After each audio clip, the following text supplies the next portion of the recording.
Assalamualaikum warahmatullahi wabarakatuh. Perkenalkan saya Dinatul Aini, NPM 202201030, perwakilan dari kelompok 4. Berikut hasil diskusi dari kelompok kami mengenai peningkatan keselamatan pasien di rumah sakit.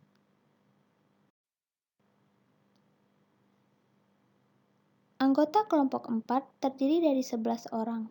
Berikut untuk nama-nama anggotanya.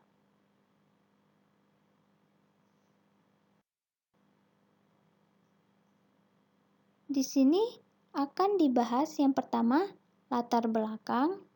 Yang kedua, ada analisis menggunakan metode IMRAD, introduction, method, result, analysis, dan discussion. Yang ketiga, ada kesimpulan. Yang pertama, latar belakang. Menurut WHO 2017, keselamatan pasien merupakan bagian penting dari pelayanan kesehatan. Keselamatan pasien terbentuk dari kompleksitas dalam sistem pelayanan kesehatan dan peningkatan cedera pasien di fasilitas pelayanan kesehatan. Keselamatan pasien berperan penting dalam pencegahan dan penurunan risiko, error, serta cedera yang dapat terjadi selama proses pelayanan. Keselamatan pasien digambarkan sebagai upaya kolaboratif oleh penyedia layanan kesehatan dalam sistem terintegrasi untuk mencegah kesalahan medis atau cedera yang dapat dihindari yang bertujuan melindungi pasien. Selanjutnya, ada hasil analisis. Yang pertama, introduction. Keselamatan pasien digambarkan sebagai upaya kolaboratif dalam mencegah kesalahan medis atau cedera untuk melindungi pasien. Perawat memiliki peran penting dalam memastikan pemberian asuhan berfokus pada keselamatan pasien dan pencegahan cedera selama perawatan, baik perawatan jangka pendek maupun jangka panjang.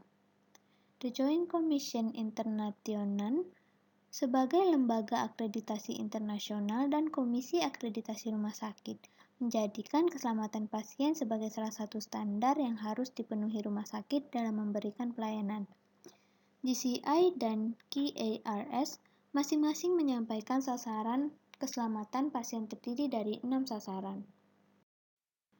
Selanjutnya, ada metode.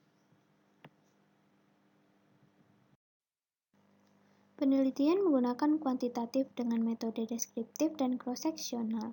Penelitian dilakukan di 3 rumah sakit umum pusat tipe A.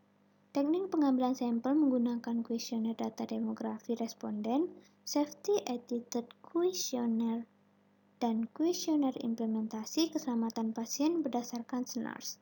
Pengumpulan data dilakukan pada bulan Desember 2019 sampai Januari 2020. Data demografi responden terdiri dari nama, usia, pendidikan, posisi, jenjang karir, dan pengalaman kerja. Kuesioner terdiri dari 36 pertanyaan dengan 6 subvariables. Secara keseluruhan, total skor yang didapatkan dalam kuesioner tersebut adalah minimal 36 dan maksimal 180. Selanjutnya, result. Responden tersebar di 3 rumah sakit tipe A dengan akreditasi paripurna. Jumlah sampel pada rumah sakit 1 adalah 14, rumah sakit 2 sejumlah 112 perawat, dan rumah sakit 3 sebanyak 104. Perawat di ketiga rumah sakit didominasi jenis kelamin perempuan sejumlah 257 atau 77,9% dan berpendidikan S1 nurse sebanyak 319 orang atau 96,7%.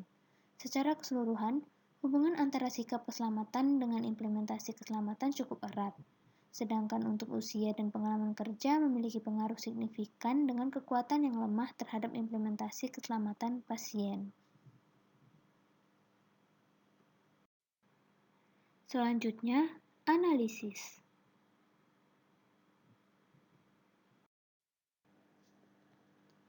Pada jurnal yang diambil, analisis korelasi menggunakan Spearman atau data tidak berdistribusi normal.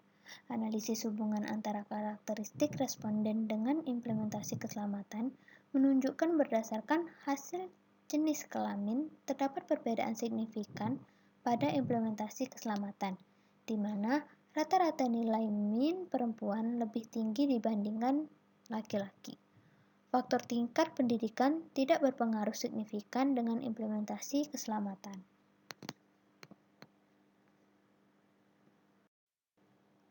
Selanjutnya ada discussion.